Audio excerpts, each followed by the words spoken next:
Hello नमस्कार मित्रांनो, तलाठी भरती रिलेटेड ऑथेंटिक अपडेट्स पाहण्यासाठी मित्रांनो आत्ताच आपल्या चॅनलला सबस्क्राईब करून घ्या। तर बघा मित्रांनो, आजच्या व्हिडिओमध्ये काय तलाठी भरती रिलेटेड नवीन अपडेट आलेले आहे समोर, ती आजच्या व्हिडिओमध्ये तुमच्यासोबत शेअर करणार आहे। तर कागदपत्रे पडताळणीला प्रारंभ सुरू झालेला आहे। आज खुल्या प्रवर्गाची पडताळणी होती। तर बघा मित्रांनो, संपूर्ण अपडेट्स तुमच्यासोबत शेअर करणार आहे। जर तुम्ही चॅनलवरती नवीन असाल तर व्हिडिओला लाईक करायला विसरू नका आणि मित्रांनो चॅनलला सुद्धा सबस्क्राईब करून घ्या आणि हा व्हिडिओ तुमच्या सर्व मित्रमैत्रिणींसोबत शेअर करायला विसरू नका। मित्रांनो, तुम्हाला टेक्स्ट बुकच्या मॉक टेस्ट विषयी माहितच असेल, खूप चांगली आणि स्टँडर्ड मॉक टेस्ट यांची असते। जर तुम्हाला बाय करायची आहे तर कुपन कोड मध्ये ANI 10 टाइप करा, म्हणजे तुम्हाला एक्स्ट्रा ऑफ मिळेल। सर्व एक्झामचे तुम्ही मॉक टेस्ट लावू शकता, जसे की महाराष्ट्र पोलीस भरती, तलाठी भरती, कारागृह, जलसंपदा, जिल्हा न्यायालय, रेल्वे, MPSC अशा सर्व एक्झामची तुम्ही मॉक टेस्ट लावू शकता। व्हिडिओच्या डिस्क्रिप्शन मध्ये लिंक भेटेल, सर्व लिंक तेथून चेक करा। इयरली टेक्स्ट बुक पास तुम्हाला 175 मध्ये भेटेल आणि yearly text book pass pro तुम्हाला 263 मध्ये भेटेल। ANI 10 हा कुपन कोड यूज केल्यानंतर तुम्हाला 12% ऑफ मिळेल। सिलेक्शन पाओ, फुल रेपन ले जाओ। चला तर मित्रांनो, आता आपण मेन टॉपिक कडे येऊया। तर बघा मित्रांनो, तलाठी भरतीच्या कागदपत्रे पडताळणीला प्रारंभ झालेला आहे। उमेदवारांची बायोमेट्रिक द्वारे तपासणी, आज खुल्या प्रवर्गाची पडताळणी। संपूर्ण न्यूज बघा मित्रांनो।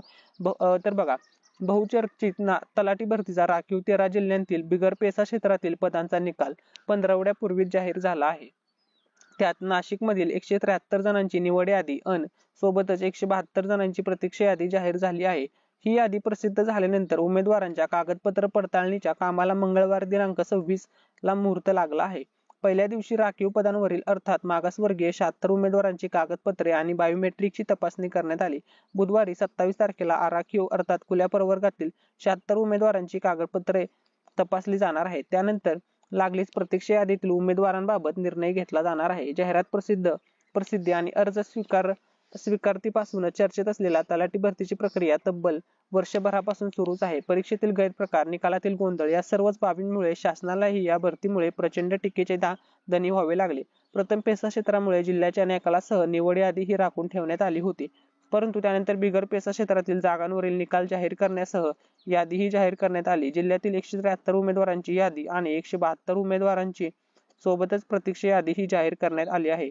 अद्यापही पेसा क्षेत्रातील 101 पदांचा निकाल आणि निवड यादी राखून ठेवण्यात आली आहे।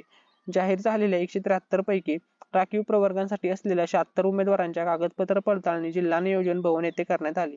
त्यामध्ये जन्मतारीख, जातीचे प्रमाणपत्र, नॉन क्रिमिनल इत्यादी आवश्यक सर्वच प्रमाणपत्रांची तपासणी करण्यात आली। विशेष म्हणजे अर्ज भरताना तसेच परीक्षेच्या वेळी घेण्यात आलेले बायोमेट्रिक ठसे, डोळ्यांचे ठसे यांची यावेळी फेर पडताळणी करण्यात आली। परीक्षा दिलेल्या उमेदवार कागदपत्रे पडताळणीसाठी आला आहे का याची खात्री करून घेण्यात आली।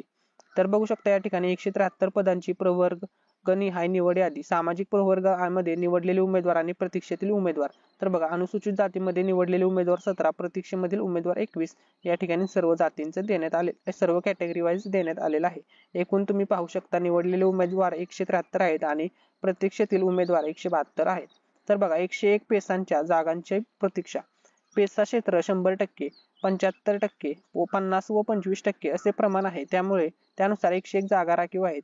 या जागांवर अर्ज भरतानाच उमेदवारांना पर्याय देण्यात आलेला होता, त्यांचा निकाल अद्यापही राखीव ठेवण्यात आलेला आहे। तर बघा, सध्या लोकसभा निवडणुकीची आचारसंहिता लागू असल्याने तलाठी परीक्षेत निवडलेल्या उमेदवारांना नियुक्ती आदेश देता येणार नाही।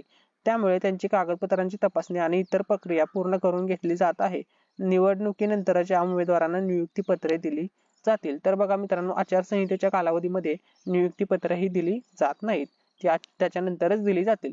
व्हिडिओमध्ये जर काही डाऊट वाटला असेल कमेंट सेक्शन मध्ये विचारू शकता। अशाच नवनवीन अपडेट्स पाहण्यासाठी चॅनलला सबस्क्राईब करून घ्या आणि हा व्हिडिओ तुमच्या सर्व मित्रमैत्रिणींसोबत शेअर करायला विसरू नका। थँक्यू सो मच, धन्यवाद।